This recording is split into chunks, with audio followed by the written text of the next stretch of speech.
Ditemukan seorang perempuan tanpa identitas di kebun singkong. Ternyata wanita tersebut sudah bersuami, namun berpacaran dengan mantan pacarnya yang mengakibatkan dirinya kehilangan nyawa. Kejadian kisah nyata yang aku ceritakan kali ini terjadi di Kota Batang, Jawa Tengah. Seorang lelaki bernama Adit 26 tahun punya istri bernama Mafiro berusia 23 tahun.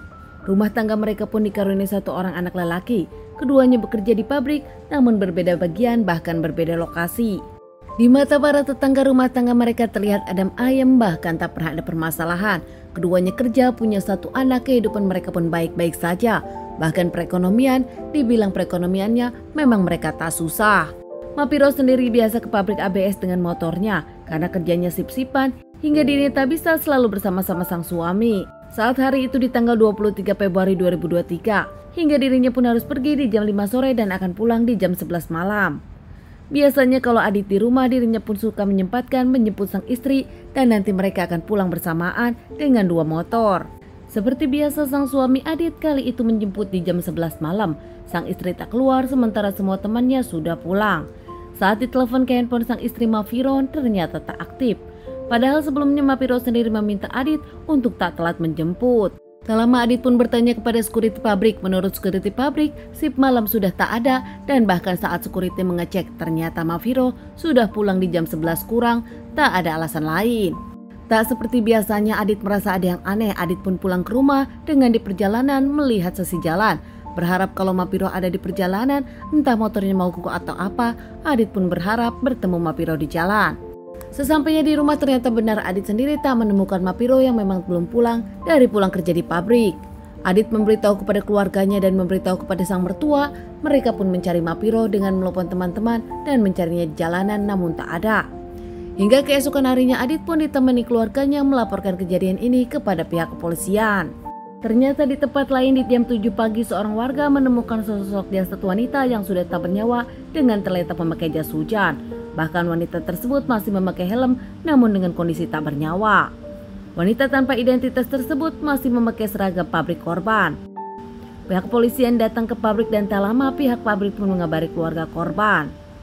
Adit dengan keluarganya langsung ke rumah sakit. Di sana pun banyak polisi. Saat melihat jasad korban yang ditemukan, ternyata memang benar Mafiro istri dari Adit. Saat itu Adit histeris namun dirinya tetap mengontrol, mengingat pihak kepolisian membutuhkan kerjasamanya untuk diinterogasi. Pihak kepolisian meminta keterangan dari Adit sebagai suami korban dan keluarganya. Tak lama pihak kepolisian pun meminta keterangan dari teman pabrik Mafiro. Menurut Adit, suami dari Mafiro sendiri, ternyata korban kehilangan banyak benda, handphone, emas, uang, dan juga motor korban. Adit sendiri bahkan memperlihatkan WhatsAppan bersama sang istri terakhir, membuat pihak kepolisian yakin Adit tak ada hubungannya. Pihak kepolisian menemukan Mafiro di jalan tempat, bukan jalan arah pulang ke rumah Mafiro sendiri. Pihak kepolisian pun terus menyelidiki dan membawa jasad Mafiro ke rumah sakit untuk dilakukan otopsi. Hasil otopsi sendiri menyebutkan ada jeratan hingga membuat Mafiro tak bernyawa. Dan diperkirakan nampaknya Mafiro sudah tak bernyawa 8 jam sebelum ditemukan saksi.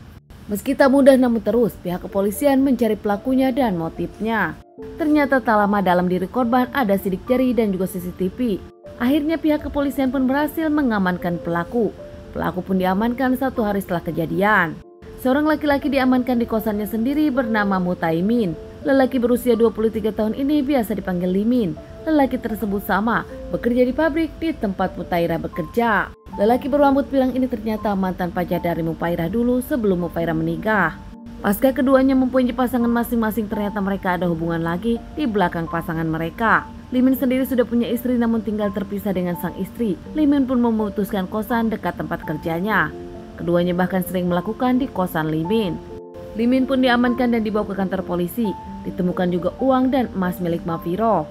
Sementara motor dari Mafiro sendiri dititipkan ke teman Limin. Rencananya memang akan dijual, namun belum terjual, keburu diamankan. Saat itu Limin mengaku motifnya karena uang. Limin yang mengaku ada hubungan dengan Mafiro sendiri merasa dirinya kebingungan karena banyak hutang. Punya hutang 10 juta dan kini dikejar debt collector. Limin sendiri bingung hingga akhirnya menemukan ide menghabisi Mafiro dan mengambil harta bendanya. Mafiro sendiri dikenal punya banyak tabungan, punya handphone bagus dan memakai emas, membuat Limin tak berpikir panjang. Malam hari itu Limin meminta Mafiro mengantarkannya ke kos-kosan. Mafiro yang merasa baik-baik saja seperti biasa mengantarkan, namun ternyata Di jalanan yang sepi, Limin pun langsung menjerat Mapiro hingga Mapiro tak bernyawa. Usai yakin Mapiro tak bernyawa, Limin pun mengambil harta benda Mapiro dan meninggalkan Mapiro di kebun singkong tersebut. Bahkan saat itu Limin dengan penuh percaya diri pulang ke kosan dengan merasa kalau hutang akan selesai dari uang tersebut. Diamankan terkait permasalahan ini, Limin pun menjalani beberapa kali persidangan hingga dirinya mendapatkan vonis 16 tahun penjara. Keluarga dari Mapiro Adit memaafkan sang istri Mapiro, namun tetap tak memaafkan Limin sebagai lelaki yang menghabisi sang istri. Teman-teman, sekian dulu bahasan kasus yang aku bawakan kali ini. Semoga ini bisa dijadikan pelajaran untuk kita dan ditunggu bahasan kasus-kasus selanjutnya.